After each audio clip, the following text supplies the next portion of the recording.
Hər yerdə hər zaman deyilən bir ifadə var.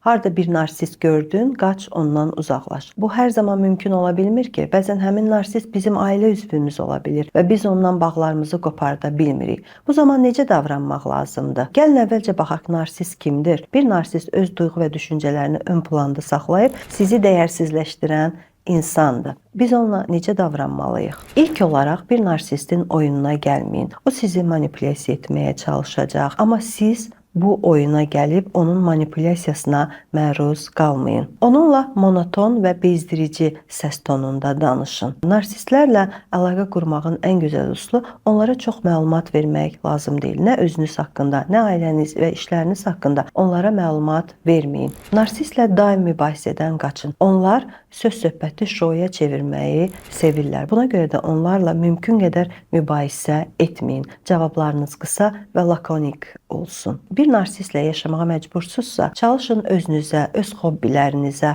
fokuslanın. Ona əhəmiyyət verməməyə çalışın. Sevdiyiniz işlərlə məşğul olun. Çalışın diqqətiniz ondan uzaqlaşsın. Belə halda siz onu görməzdən gəlməyə çalışın və onun sizə verdiyi reaksiyalara mümkün qədər sakit qalmağa çalışın. Çünki sakitlik və səssizlik bəzən veriləcək ən böyük cavabdır.